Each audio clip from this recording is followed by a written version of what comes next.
My name is Cora and I'm 45 years old. I had lived a pretty good life with my husband Gordon and my son Liam, but things haven't been the same since 5 years ago. 5 years ago, our lives took an unexpected turn, leading to a deep divide within our family dynamic. I have been a woman who has always strived to put her family first. Unfortunately, my husband Gordon seemed to prioritize everyone else except for us. His actions left me feeling hurt, betrayed, and resentful. It all started when Gordon sponsored the college education of our neighbor's daughter, Vanessa. While I believed in helping others, it stung that he willingly paid for her tuition while refusing to contribute a single penny towards our own son's college expenses. Liam, our beloved son, who was destined for great things, was left feeling neglected and unimportant in his own father's eyes. The divide between father and son only grew wider with each passing day. What hurt the most was Gordon's constant praise of our neighbors. He would often proclaim how beautiful their family was, contrasting it with his dissatisfaction and disappointment in our own. Gordon defended his decision, claiming that Hope, Vanessa's mother, was a struggling single parent after her divorce. He wanted to assist them financially, completely disregarding the fact that we were also facing financial constraints of our own. Gordon would flaunt his wealth, putting on a show to prove his generosity and magnanimity. Meanwhile, our own family's needs were being compromised and we had to make sacrifices due to his lavish spending. It was a painful realization that Gordon valued the image of being a benefactor more than the well-being and future of his own family. The tension between us grew to unbearable levels, and Liam, feeling rejected and resentful, decided to distance himself completely from his father. He made the difficult decision to move out, seeking solace and understanding elsewhere. It was a heartbreaking moment for me as a mother, witnessing the emotional toll that Gordon's actions had taken on our son. Liam, please reconsider. I don't want you to leave like this. We can find a way to fix things, to mend our family. Mom, you know I love you and it breaks my heart to leave you behind, but I can't keep living in this toxic environment. I need to focus on my growth, my future. Dad has made it clear that he doesn't value me or my dreams. I have to put myself first and create a life where I can thrive. Liam, don't be so dramatic. You're blowing things out of proportion. You're acting like a spoiled child. No, Dad. I'm done listening to your excuses and empty words. You've neglected me for far too long, always putting others before your own family. I won't allow myself to be treated as an afterthought any longer. I deserve better. How could you say that, Gordon? Liam is leaving because of your actions and your neglect. This is on you. Oh, now it's my fault. You two always gang up on me. I've done my best for this family. Your best? Your best was paying for someone else's child's education while refusing to support your own son. You've pushed Liam away with your selfishness and favoritism. I can't believe I ever trusted you with our family's well-being. As Liam walked away that day, a heaviness filled the air, and my heart shattered into pieces. I watched my son leave, torn between my love for my child and anger toward my stupid husband. Gordon stood there with a mixture of regret and stubbornness etched on his face. Though he'd never admit it, he realized the consequences of his actions. As the years passed, the wounds remained fresh, and I found it increasingly challenging to maintain a sense of peace within our household. The resentment festered deep within me, fueling a desire for revenge, for justice.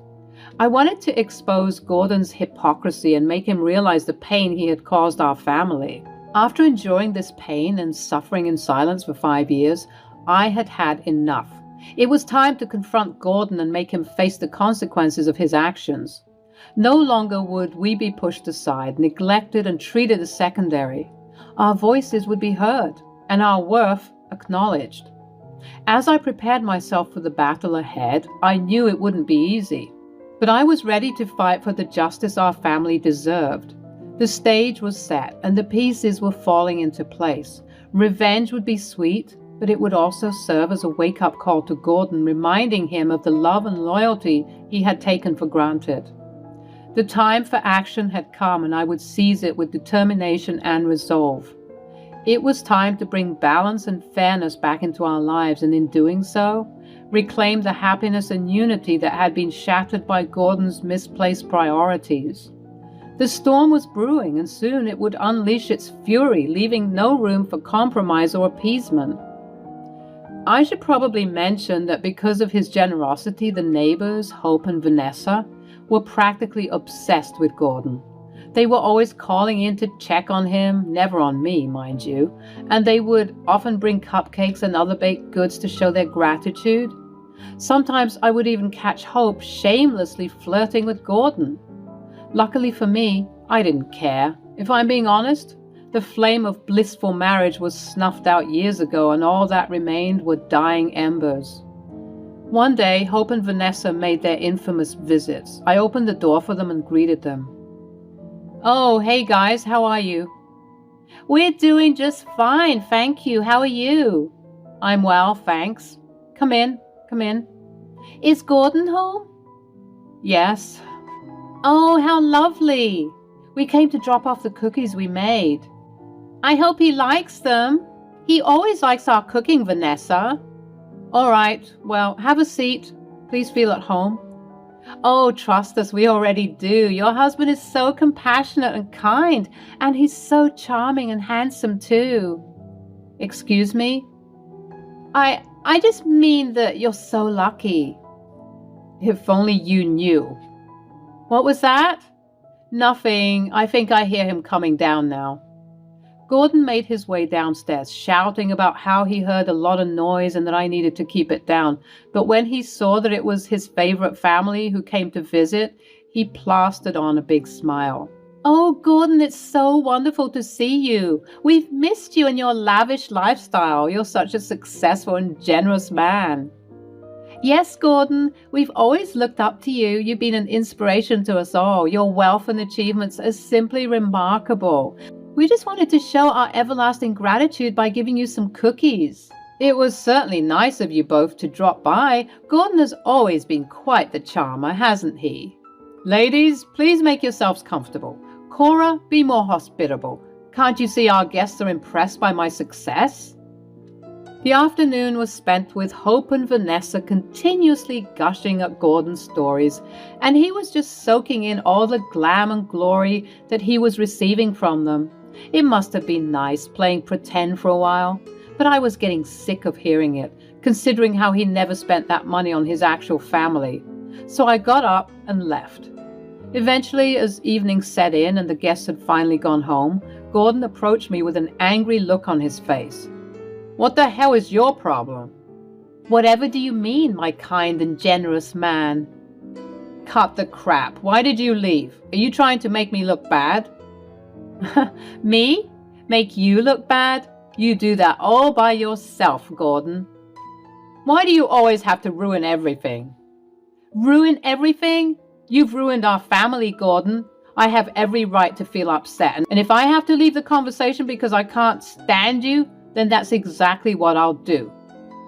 "You're just a bitter, resentful woman. No wonder our son left. He's better off without you." I stood there stunned by the harshness of his words. Deep down, he knew that his neglect and favoritism drove our son away, but the pain of hearing it, spoken aloud, especially after so long, pierced my heart.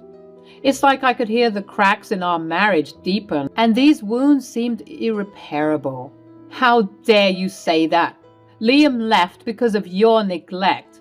You're prioritizing everyone else but your own family. You've never truly supported him or shown any interest in his dreams. You have the money to do so, but you just chose not to support him. How could you be so cruel?" "That's not true. I've done so much for our family and Liam. I sponsored Vanessa's college tuition to help her get ahead in life." "Yes, and you were so generous to Vanessa. But what about your own son? You refused to contribute a single penny to his education. You made him feel worthless and abandoned." You don't understand, Cora. We had to help Hope and Vanessa. They were struggling after the divorce. I wanted to make a difference in their lives. Why? You're not Superman. It's not your job to help on such an enormous scale, and you can pay for 1 million kids' education. I don't care. But refusing to pay for your own son, now that's low. I wanted him to learn on his own. I didn't want to give him any handouts. You're his father, Gordon. It's okay to help him and pay for his education. You left him to fend for himself when you had the means to help, but you choose not to show him that you didn't even care about him at all. I didn't realize how much it affected him. I thought I was doing the right thing. Well, it's too late now. Liam has moved on, and I don't blame him. He needed a father who would be there for him, support him, and believe in his dreams. Not someone who chooses to help everyone else except his family. Gordon looked distraught, as if he was only now realizing the weight of his actions. His pride and arrogance had run so deep that he really didn't know that what he was doing had a serious impact on this family. He looked remorseful, but I wasn't satisfied. He started apologizing profusely, begging for another chance, but my well of sympathy had already run dry. Oh, so now you want to listen to me? I've been repeating the same thing ever since Liam left, Gordon. Why the change of heart now? I don't know what came over me. Well, it's too little too late. I'm not interested. I'm not interested in your excuses, your apologies, or anything else you have to offer. I want a divorce.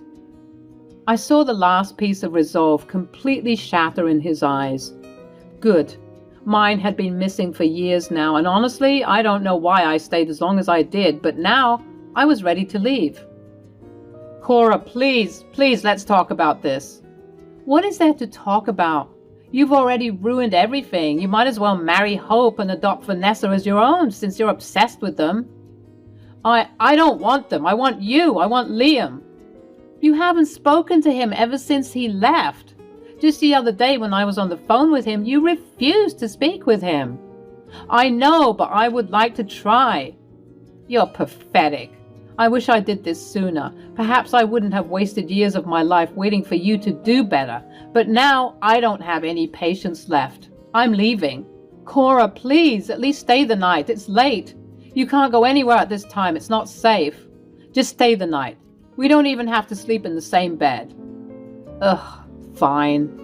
I'll stay the night. I'll need to pack my things in the morning anyways. I went to bed, whilst Gordon went downstairs to sleep on the couch. Surprisingly, I wasn't too hurt by everything.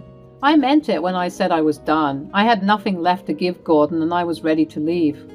Gordon, on the other hand, appeared to be a wreck. I could hear his sobs throughout the night. The next morning I got up, made a quick breakfast, and got to work packing up my belongings. All the while, Gordon was trying to stop me, putting things back in place and unloading my items, but I continued to work, and by the late afternoon, I had most of my things in boxes and lined up at the front door.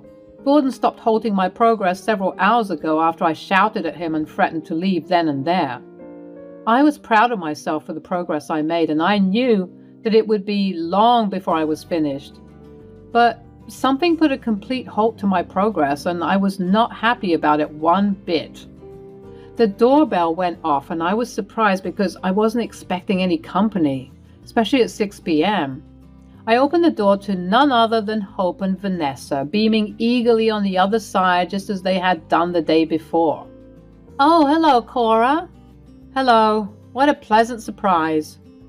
We all looked at each other with confusion. I didn't know what they were doing here, and they too also looked confused, like they were supposed to be here. I invited them inside, and I noticed their looks of confusion grow as they saw the boxes lined up near the entrance. I could tell that they wanted to inquire, but considering how awkward our encounter was in the beginning, they must have decided against it. I invited them to sit down and we made some small talk, but it was still very awkward. What were they doing here so late? As if she could hear my thoughts, Vanessa said, "We're here for the dinner that Gordon said would be happening." Dinner? Yes, he said that you had invited us over for dinner. which we are tremendously grateful for. Your generosity is always appreciated, really. Would you excuse me for one moment? Oh, sure. After giving them some refreshments and snacks, I marched right upstairs to confront the idiot that I had the displeasure of calling my husband. What the hell is wrong with you? What, are they here? You slimy little... I knew you were going to be upset, but I had to seize this opportunity, Cora. What opportunity? Haven't you embarrassed me enough? I thought that we could all have a nice dinner together. And when did you decide that? Earlier this morning, when you were packing your things, I called Hope and I invited her to dinner. And when were you planning on telling me this? You expected me to pull a dinner out of thin air? You're so unbelievably selfish. I thought that if I could just show you how good they are as people and that they are worthy of our help, then maybe you wouldn't leave me and maybe Liam would come back and we could all be happy once again. I don't know when you're going to get this through your thick skull, but I am not interested in being with you. And I'm certainly not interested in sticking around as you try to play house with two families at the same time. Are you sick in the head? Cora, I'm getting sick of this attitude. I let you have your little temper tantrum. I even let you finish packing your things so that you could be satisfied. But now you're doing too much. Doing too much? You thought that I wouldn't leave after packing all of my belongings and telling you that I wanted a divorce? Yes, because I know you. You wouldn't leave me. Is that what you really think? That's what I know. Besides, you should be thanking me. I've allowed you to apologize to both Vanessa and Hope for your leaving in the middle of our afternoon chat yesterday. You can make it up to them by preparing a lovely dinner. Now go and do your job. When I tell you that I have never yelled and screamed so much in my life, I was convinced that the neighbors heard all of the commotion. We lived in a pretty well-to-do neighborhood considering my husband's wealth, and so I was pretty sure that someone was going to call the cops. But at that moment, I didn't care, not one bit. I yelled every obscenity that ever existed. I threw things around his office and I yelled about how he was the worst thing to ever happen to me. I yelled at him for a good 10 minutes, and whenever he tried to interject, I just yelled even more. Until finally, he was left speechless, completely flabbergasted that I would speak to him like this. You're nothing, and that's all you'll ever be. See you in hell. And with that, I went downstairs, still huffing and puffing from what was the worst screaming session I could ever anticipate. I could already feel my voice getting hoarse. I found both Hope and Vanessa rigid in their seats, their faces paler than a vampire's. They heard everything. Vanessa said, I know it's not my place to say anything, but what is going on? Is everything all right? No, Vanessa, everything isn't all right. If you must know, you can certainly find out all you need to know, though. You can meet your father upstairs and ask him yourself. Both of them looked super perplexed. Oh, why do you look surprised? Which father? Oh, well, the father that's been taking care of you. Let me bring you to him. Even though they denied it, looking like they desperately wanted to leave, I insisted that they made their way upstairs to find the man who has been loving and cherishing them as his own for many years. Gordon was surprised to see them, and he tried to hide his anger and embarrassment with a smile, but we could all see right through it. You see, Vanessa, Hope, Gordon has been so generous to both of you, right? Giving you anything you've ever asked for and needed, including funding your entire university career, Vanessa. Right, and I'm so grateful. Yes, well, even though he's quite rich, has he told you how he couldn't care less about this family? What? That's not true.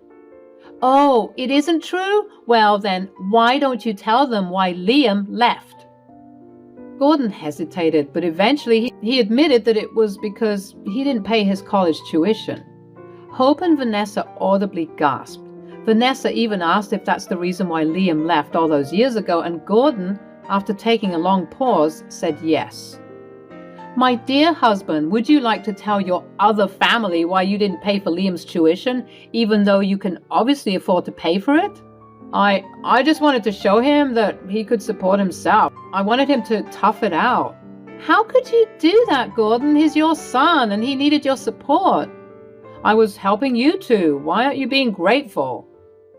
I'm grateful for everything you've helped us with, truly. I'm especially grateful for you paying my college tuition, but Gordon, if I'd known that this was how you treated your family, I would have never accepted your offer.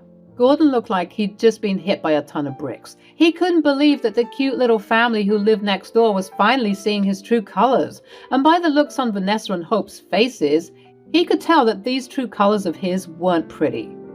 You should be ashamed of yourself, Gordon. I told you about my divorce. I told you I left that man because he never cared about us. And you said that he was awful for doing that. But I see that you're exactly like him, prioritizing everyone else except what's important. Your family. Hope then turned to me with shameful eyes and said, Cora, I can't even express to you how sorry I am for this.